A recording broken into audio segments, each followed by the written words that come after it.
Pink economy. Ever heard of it? What if I tell you that this is a revolution in the world of business and marketing? Something that is drawing the attention of companies. A growing economy that is beneficial both for the consumers and the sellers. Still wondering what it's about? Okay, let me help you out.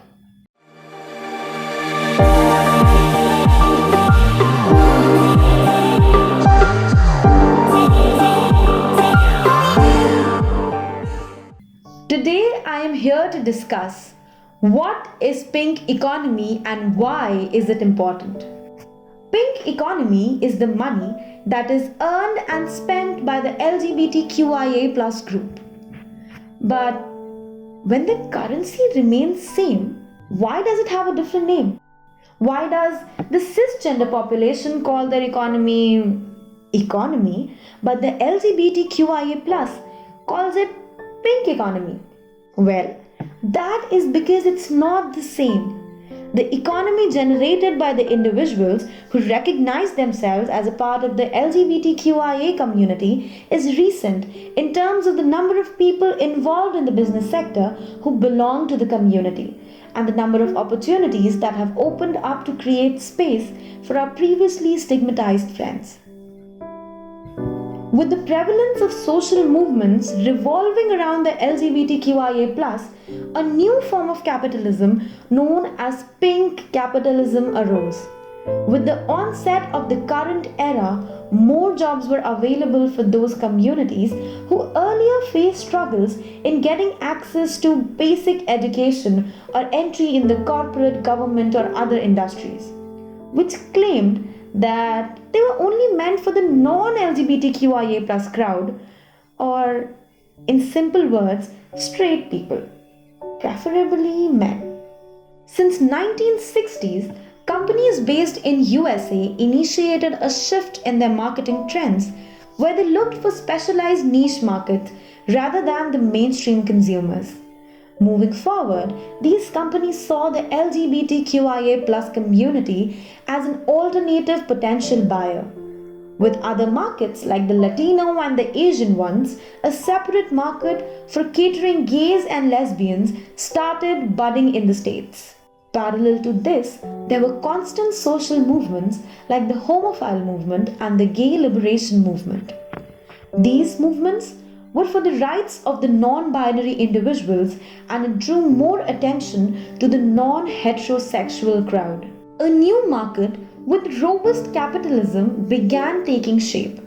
It comprised of sellers who came up with new products for the non-heterosexual orientation, and the LGBTQ was officially born. The market was relatively new because the community had been ignored, marginalized, and stigmatized for long.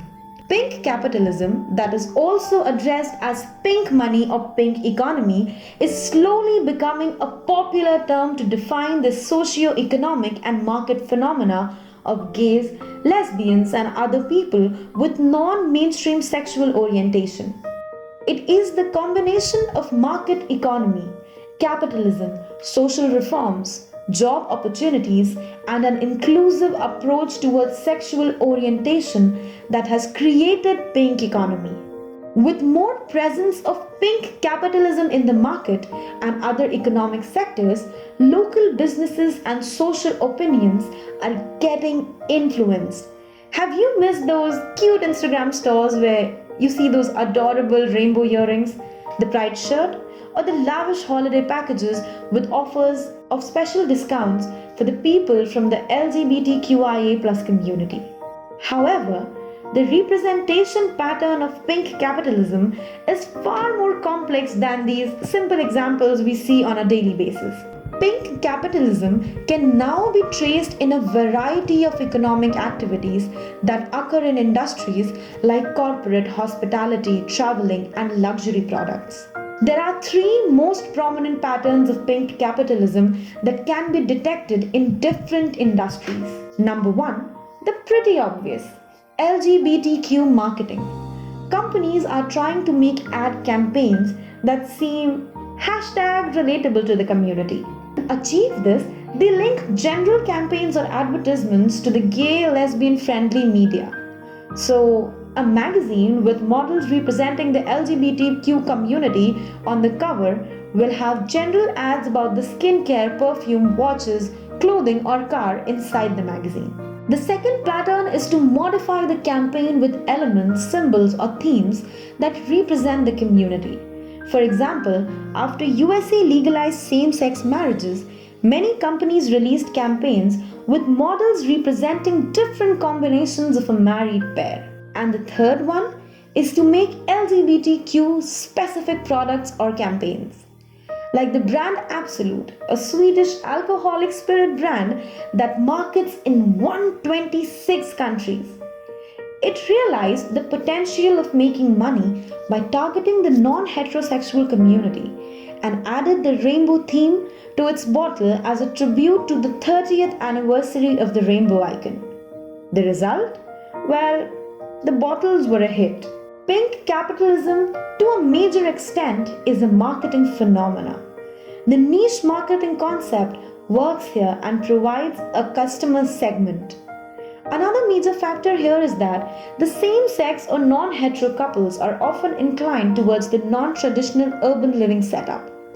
While only 4% of adoptive parents belong to the LGBTQIA+ community in the USA, there are many countries like India where there is still a long way to beat the social stigma and form basic laws for the community.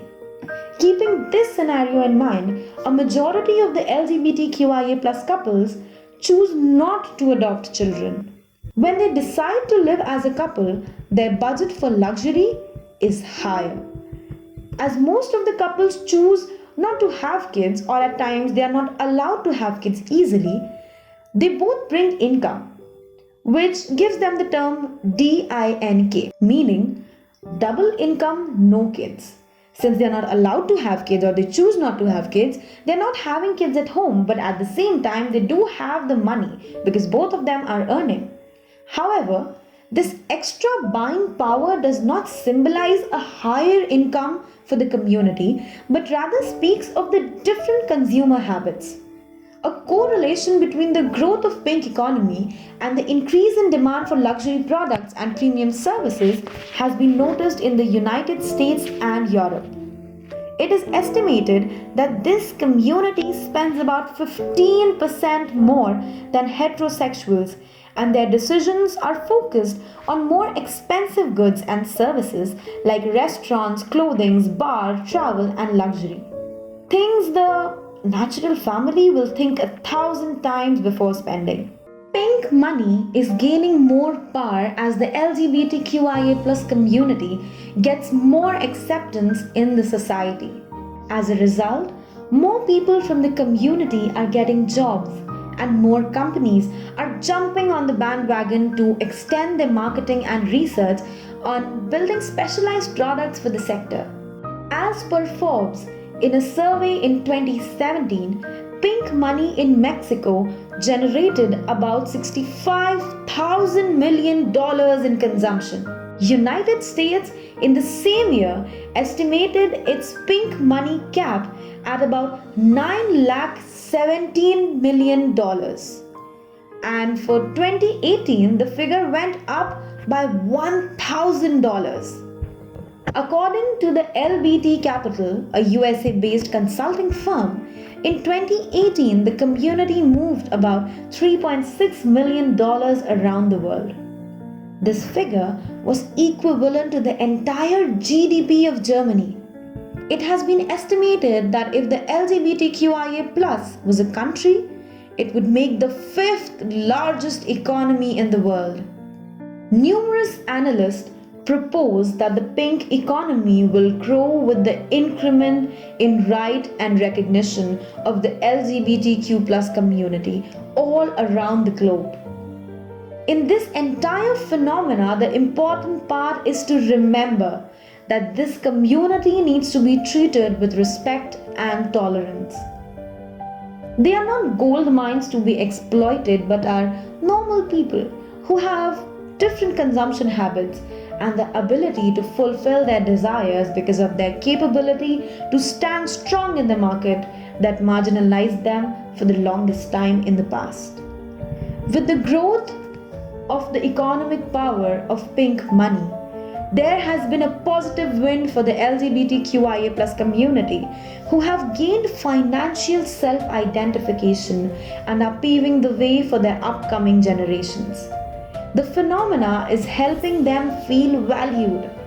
Specialists affirm that there is a correlation between GDP and the rights of the LGBT+ community. It is expected that in any country in the world, for every right that the community has earned, the GDP per capita increases by $400. With the increase in strong personalities coming up from the community to voice their opinions and take a stance, they are not only generating money but leading a social and economic reform. Keeping the potential of this market in mind, now you have an answer for anyone who asks you, why is pink economy important? But before you set out to share your knowledge, did you subscribe to the channel? Or do I need to make a separate video highlighting the importance of that? You know the drill. Like our videos, share them with fellow enthusiasts, subscribe to our channel and comment if you have suggestions or topics we must cover in future. Until we meet next, stay curious, stay awesome. Signing off.